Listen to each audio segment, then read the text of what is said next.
आज का ये एपिसोड शुरू करने से पहले एक छोटी सी बात। क्या आप भी अपना पॉडकास्ट बनाने की सोच रहे हैं? तो एंकर ट्राई कीजिए।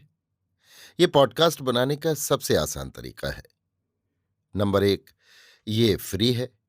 नंबर दो, इसमें कई सारे ऐसे टूल्स हैं जो आपको अपने फोन और कंप्यूटर पर रिकॉर्ड और एडिट करने की फैसिलिटी देते हैं। नंबर तीन, आप अपने पॉडकास्ट को डिस्ट्रीब्यूट भी कर सकते हैं, जिससे इसे स्पॉटिफाई और दूसरे प्लेटफॉर्म पर सुना जा सके। तो डाउनलोड कीजिए फ्री एंकर ऐप या विजिट कीजिए anchor.fm पर अपना पॉडकास्ट स्टार्ट करने के लिए। ये तो थी एक छोटी सी जानकारी, और अब शुरू करते हैं एपिसोड का सिलसिला। तो आज के एपिसोड में लीजिए सुनिए रविंद्रनाथ टैगोर के लिखे उपन्यास गोरा के 59वें भाग को मेरी यानी समीर गोस्वामी की आवाज में। परेश बाबू उपासना के उपरांत अपनी बैठक के सामने बरामदे में चुपचाप बैठे थे। सूर्य अभी अभी अस्त हुए थे। इसी समय ललिता को साथ लिए विनय ने वहां प्रवेश कर उनको प्रणाम किया। परेश बाबू दोनों को इस तरह वहां उपस्थित होते देखकर कुछ विस्मित हुए। पास बैठने देने के लिए कुर्सी न होने के कारण उन्होंने कहा, चलो कमरे के भीतर चलो। विनय ने कहा, ना, आप उठे नहीं। ये कहकर वो वहीं जमीन पर बैठ गया। ललिता भी जरा हटकर परेश बाबू के पैरों के पास बैठ गई। विनय ने कहा, हम दोनों जने एक साथ आपका आशीर्वाद लेने आए हैं। यही हमारे जीवन की सत्य दीक्षा होगी। परेश बाबू विस्मित होकर दोनों के मुंह की ओर ताकने लगे। विनय ने कहा, बंधे हुए नियम के अनुसार बंधे हुए शब्दों के द्वारा समाज में प्रतिज्ञा ग्रहण मैं नहीं करूंगा। जिस दीक्षा से हम दोनों जनों का जीवन नत होकर सत्य के बंधन में बंधेगा, वो दीक्षा आपका आशीर्वाद ही है। हम दोनों ही जनों का हृदय भक्ति से आपके ही चरणों के निकट प्रणत हुआ है। हम दोनों का जो मंगल है वो ईश्वर आपके हाथ से दे देंगे। परेश बाबू कुछ देर तक कोई बात न कहकर स्थिर भाव से बैठे रहे। परेश बाबू ने फिर कहा, विनय, तो तुम ब्राह्मण होगे? विनय, ना। परेश बाबू, तुम हिंदू समाज में ही रहना चाहते हो? विनय, हां। परेश बाबू ने ललिता के मुख की ओर देखा। ललिता ने उनके मन का भाव समझकर कहा, बाबूजी, मेरा जो धर्म है वो मेरा है और सदा रहेगा। मुझे असुविधा हो सकती है, कष्ट भी हो सकता है, किंतु जिन लोगों के साथ मेरे मत का, यहां तक कि आचरण का मेल नहीं है, उन्हें गैर बनाकर दूर हटाकर रखे बिना मेरे धर्म में बाधा पड़ने की बात मैं किसी तरह अपने मन में नहीं ला सकती। परेश बाबू चुप रहे। ललिता ने फिर कहा, पहले मुझे जान पड़ता था ब्राह्म समाज से अलग होना जैसे समस्त सत्य से अलग होना है, किंतु इधर कुछ दिन से मेरी वो धारणा बिल्कुल जाती रही है। परेश बाबू मिलान भाव से जरा मुस्कुरा दिए।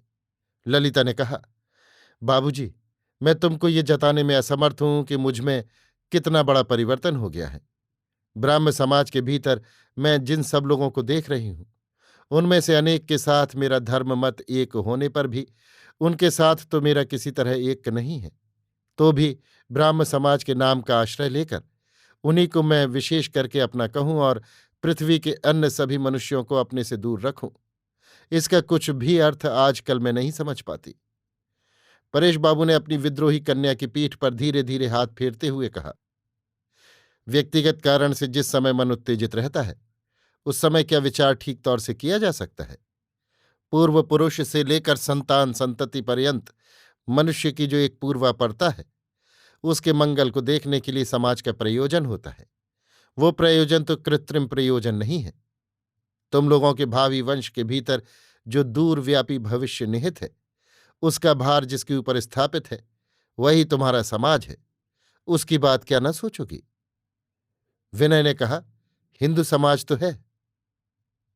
परेश बाबू ने कहा, हिंदू समाज अगर तुम लोगों का भार ना ले, अगर तुम लोगों को स्वीकार ना करे तो? विनय ने आनंदमयी की बात याद करके कहा, उसे अपने तई स्वीकार कराने का भार हम लोगों को लेना होगा। हिंदू समाज तो सदा से बराबर नए नए संप्रदायों को आश्रय देता आया है। हिंदू समाज सभी धर्म संप्रदायों का समाज हो सकता है। परेश बाबू, जबानी बहस में एक चीज को ढंग से दिखाया जा सकता है, किंतु कार्य के समय वो ढंग पाया नहीं जाता। नहीं तो कोई क्या खुशी से पुरातन समाज को छोड़ सकता है? जो समाज मनुष्य के धर्म बोध को बाहरी आचार की बेड़ियां डालकर एक ही जगह कैद करके बिठा रखना चाहता है, उसे मानने से अपने को चिरदिन के लिए काठ की पुतली बनाकर रखना पड़ता है। विनय, हिंदू समाज की अगर वही संकीर्ण अवस्था हो गई हो तो उससे उसे मुक्ति देने का भार हम लोगों को लेना होगा। जहां घर की खिड़की और दरवाजों की संख्या बढ़ा देने से ही घर में हवा और प्रकाश आ सकता है, वहां कोई चिढ़कर पक्की इमारत को गिरा देना नहीं चाहता। ललिता कह उठी, बाबूजी, मैं इन सब बातों को समझने में असमर्थ हूं। किसी समाज की उन्नति का भार लेने के लिए मेरा कोई इरादा नहीं, किंतु चारों ओर से ऐसा एक अन्याय मुझे धक्के देता हुआ ठेल रहा है कि मेरे प्राण जैसे हाफ उठे हैं। किसी भी कारण से ये सब सहकर सिर नवा कर रहना मुझे उचित नहीं है। उचित अनुचित भी मैं अच्छी तरह नहीं समझती, किंतु बाबूजी, मुझसे ये सहा न जाएगा। परेश बाबू ने स्नेहपूर्ण स्वर में कहा, और भी कुछ समय ठहरना क्या अच्छा न होगा? इस समय तुम्हारा मन चंचल है। ललिता, ठहरने में मुझे कुछ आपत्ति नहीं है, किंतु मैं निश्चय जानती हूं मिथ्या बातें और अन्याय अत्याचार और भी बढ़ता ही रहेगा। इसी से मुझे बड़ा भय होता है कि असह्य होने के कारण पीछे अकस्मात कहीं ऐसा कुछ न कर डालूं जिससे तुमको भी कष्ट मिले। तुम ये न ख्याल करो बाबूजी कि मैंने कुछ सोचा नहीं। मैंने खूब अच्छी तरह सोचकर देखा है कि मेरा जैसा संस्कार और शिक्षा है, उससे ब्राह्म समाज के बाहर शायद मुझे बहुत संकोच और कष्ट स्वीकार करना होगा। किंतु मेरा मन कुछ कुंठित नहीं होता, बल्कि मन के भीतर एक जोर पैदा हो रहा है, एक आनंद हो रहा है। मुझे अगर कुछ चिंता है तो बस यही बाबूजी कि पीछे मेरा कोई काम तुम्हें कुछ कष्ट न पहुंचावे। ये कहकर ललिता धीरे धीरे परेश बाबू के पैरों पर हाथ फेरने लगी। परेश बाबू ने जरा मुस्कुराकर कहा, बेटी, मैं अगर केवल अपनी ही बुद्धि के ऊपर भरोसा करता तो मेरी इच्छा और मत के विरोध से कोई काम होने पर मैं दुख पाता।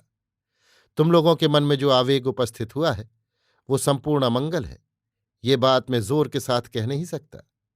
मैं भी एक दिन विद्रोह करके घर छोड़कर निकल आया था। किसी सुविधा या असुविधा की बात नहीं सोची।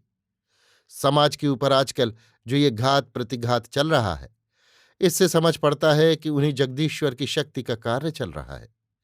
वो परमपिता अनेक ओर से तोड़ फोड़ कर, गढ़कर, संशोधन करके किस चीज को किस भाव से खड़ा करेंगे ये मैं क्या जानूं।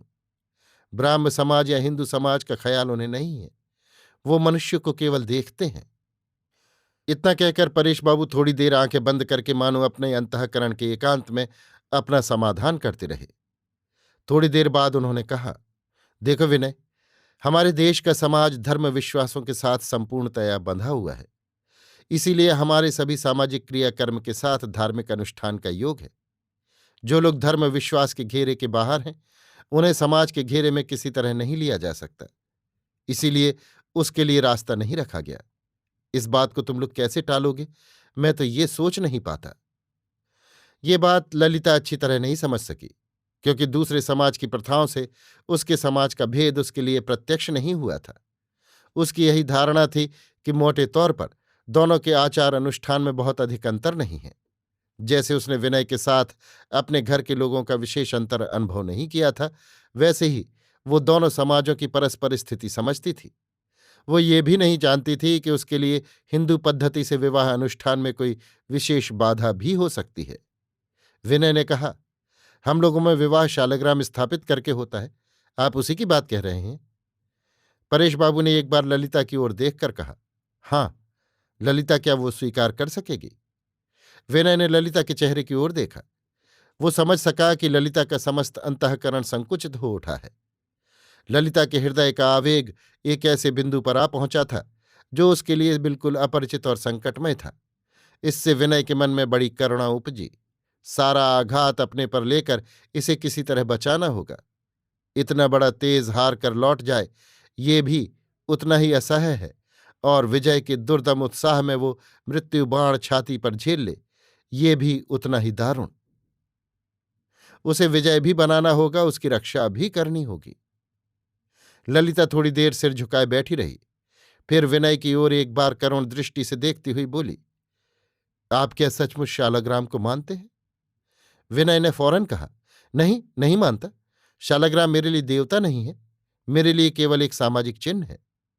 ललिता ने कहा, मन ही मन जिसे केवल चिन्ह मानते हैं, बाहर से तो उसे देवता स्वीकार करना होगा। विनय ने परेश की ओर देखकर कहा, मैं शालग्राम नहीं रखूंगा।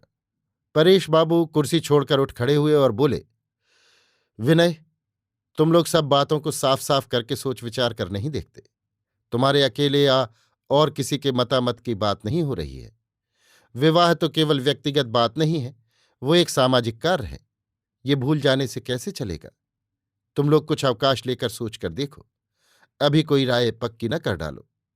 इतना कहकर परेश बाबू वहां से बाग को चले गए और वहां अकेले ही टहलने लगे। ललिता भी वहां से जाने के लिए उद्यत होकर फिर जरा ठहर गई और उसने विनय की ओर पीठ करके कहा, हम लोगों की इच्छा अगर अनुचित इच्छा न हो और वो इच्छा अगर किसी एक समाज के विधान के साथ आद्यंत न मिले, तो सिर नीचा करके हमारे पीछे लौट जाने की बात किसी तरह मेरी समझ में नहीं आती।